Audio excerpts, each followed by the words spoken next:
Hello, नमस्कार. कशा आहात सर्वजण? तर सर्वांना सर्वात प्रथम श्री स्वामी समर्थ. तर मी आज तुम्हाला काही सकाळचं रुटीन शेअर नाही करत. तर पिऊ शाळेमध्ये गेली आणि गोलूची तब्येत काही बरी नाही आहे. तर तो काही स्कूलमध्ये गेला नाही. थोडीशी सर्दी आहे आणि अंग पण गरम झालं आहे त्याचं थोडंसं. मग तो काय आज स्कूलमध्ये नाही गेला. तर चला आज मी तुम्हाला माझी देवपूजा दाखवते आणि माझं गार्डन पण दाखवणार बरं का. आज छोटंसं गार्डन आहे माझं. तर चला देवपूजेसाठी फुलंही आणूया आणि तुम्हाला गार्डनही दाखवते मी माझं छोटंसं. तर चला. तर सगळ्यात अगोदर हे महत्त्वाचं झाड म्हणजे आवळ्याचं झाड. हा गावरान आवळा, याला छोटे छोटेच आवळे येतात पण खायला खूप छान लागतात. आणि माझी तुळस थोडीशी खराब झाली आहे पण होईल ते व्यवस्थित. हे 2 शोचे झाड आहेत आणि ही रातराणी आहे. तिच्या पण काळ्या आता म्हणजे भरपूर काळ्या होत्या, आता फुलं येऊन गेल्या, आता पुन्हा काळ्या येतील त्याला. तर हे कुबेराक्षी आहे, स्नेक प्लांट आहे.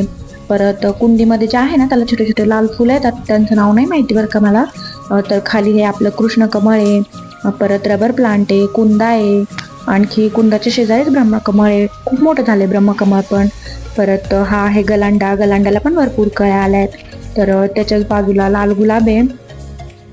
तर गलांड्याला खूप छान फुलं येतात बरं का, मोठे मोठे फुलं येतात. आणि भगवा गुलाब आहे, त्याच्या शेजारी मोगरा आहे आणि त्याच्या शेजारी आपलं ब्रह्मकमळ आहे, ते पण खूप मोठं झालंय. बांधलंय मी त्याला, नंतर असं वाकडं होतं ते. तर कॉईन प्लांट आहे, अबोली आहे, कुबेराक्षी आहे. शेजारीच पुन्हा एकदा लाल गुलाब आहे, हे लाल पानाचे. परत शेवंती आहे, आणखी गावरान गुलाब आहे त्याच्यामध्ये. आणि मी कुंडीमध्ये लावलाय हा मोगरा, तरी पण खूप मोठा झालाय बरं का. तर हे नागवेलीच्या पानांचा वेल आहे. परत कुंडीमध्ये बेल आहे, जास्वंदीचा आहे. परत त्या छोट्याशा बादलीमध्ये मी आपलं गवती चहा आणि टपामध्ये पण कॉईन प्लांट लावलाय, खूप छान होतो बरं का तो, एकदम बहरल्यावर खूप छान दिसतो. तर हे हवेमुळे नुसतं पडतंय, त्याला बांधावं लागेल. तर हे पण शोचं झाड आहे. तर त्याच्या शेजारी पांढरा गुलाब आहे, त्याला पण कळ्या आल्यात. तर फुलं मला दाखवेल कशी वाटली माझी छोटीशी गार्डन, तर कमेंटमध्ये नक्की सांगा. गार्डन मधले फुलं तर थोडेसेच निघाले आज फुलं, कारण शेवंतीला आणि गलांड्याला भरपूर फुलं येतात. आता कळ्या आलेल्या आहेत त्याला, तर आज सध्यापुरते एवढेच होते. तर आपल्याला थोडेसे जरी फुलं निघाले आपल्या बागेमधून तरी आपल्याला आनंद होतो. तर चला आता देवपूजा करून घेऊया. पटपट पटपट देवपूजा करून घेऊया. कापड वगैरे बदललं आणि मी फोटो काय ओल्या पाण्याने नाही हे करत, फक्त कोरड्या कापडाने पुसून काढते. नाहीतर काय होतं, ते फोटो खराब होतात आणि पाठीमागून फुगतात ते. तर चला, आणि टाक पण मी ओला कापड करूनच पुसून घेते देवांचे, कारण ते पण फुगतात नंतर कालांतराने खराब होतात. जेव्हा घासायचे असतात महिन्यातून 2दा, तर तेव्हाच मी ते पाण्यामध्ये बुडवते, नाही तर इतर वेळी फक्त कापडाने पुसून घेते. तर अगोदर गंधगोळी वगैरे लावून घेतली आणि त्याच्यानंतर हळदी कुंकू लावलं, कारण की मग आपले टाक खराब नाही होत देवांचे. तर सगळ्या टाकांना हळदी कुंकू वगैरे लावून घेतलं, कलशावर स्वस्तिक काढून घेतलं. तर अशी होती माझी छोटीशी देवपूजा. तर आवडली का तुम्हाला माझी देवपूजा? कशी वाटली कमेंटमध्ये नक्की सांगा.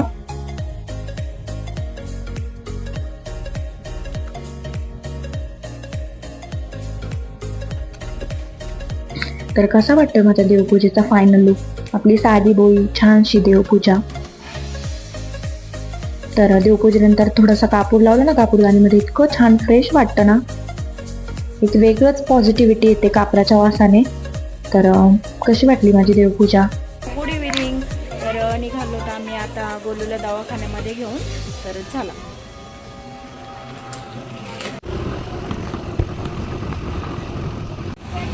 तर आलो आम्ही दवाखान्यामध्ये, आरोग्यम दवाखाना आहे हा. तर गोलूची लहानपणापासून इथे ट्रीटमेंट आहे आणि त्याला एकाच डोसमध्ये म्हणजे त्याला फरक पडतो. तर आम्ही पहिल्यापासून इथेच ठेवतो त्याची ट्रीटमेंट. तर बघा, कोण म्हणेल का याच्याकडे बघून ना हा याला दुखणं आलंय म्हणून. पप्पा सोबत असले का फार मस्ती करतो तो. बघा कसं चाललंय, पटपट पटपट पटपट.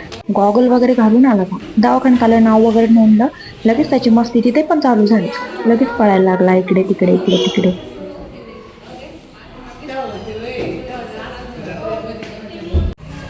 तर डॉक्टरांनी त्याला चेक वगैरे केलं आणि आता मेडिसिन घेत आहेत त्याचे पप्पा.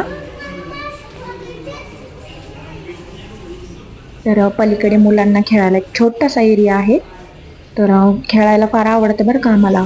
असं खेळायचं पाहिलं का आमचं दुखणंच पळून घेतं. बघा कसं खेळतोय, कोण म्हणाल का याला दुखणं आलंय म्हणून.